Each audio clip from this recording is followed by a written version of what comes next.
This drill set is for all the golfers and tennis players out there that are looking for a do-anywhere drill that can increase their ability to produce power into the ball.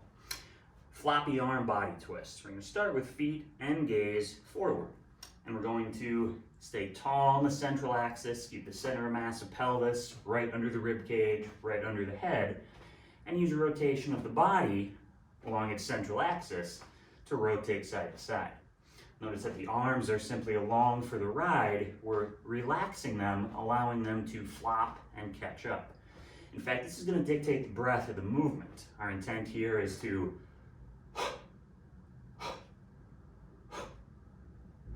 have the movement breathe you. It gently knocks the wind out of you as your arms come around. There's a compression, and you'll inhale just from opening up again. So this is stage one, floppy arm body twist. Next version is going to translocate our center of mass from exactly between our feet over side to side. And the way it's going to do that is we're going to have predetermined gaze points left and right. I'm going to know exactly where I'm going to be turning to.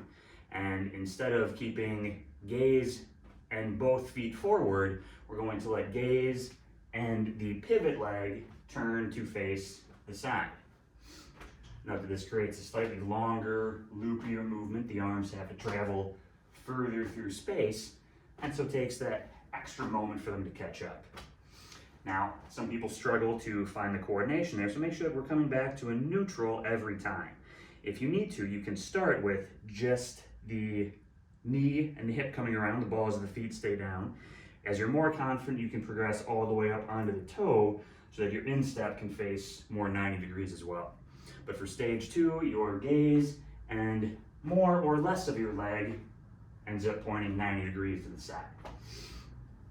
Now, those are the two drills that most people are going to get the most bang for their buck from. However, I do have two more variations to check out.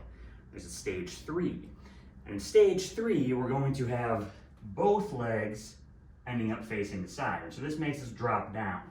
And so now there is an element of vertical transition as well. It's still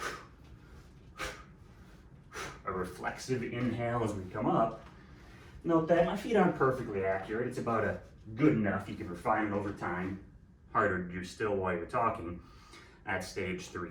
So again, we got stage one, everything square to your forward facing. Stage two, your gaze and one leg go 90 degrees. And stage three, both legs and your gaze go 90 degrees. One more version of this though, what Scott Sonnen calls the Tai Chi twist. Back to version number one, we're no longer going to allow the pelvis to rotate a lot. Instead, we might still start that way, but then we create a counter rotation of the pelvis, preventing it from opening further.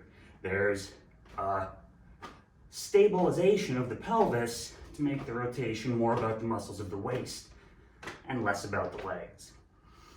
So those four drills, somewhere in there is your zen. Do it regularly, do it as a warm-up for your sport. You'll be better for it.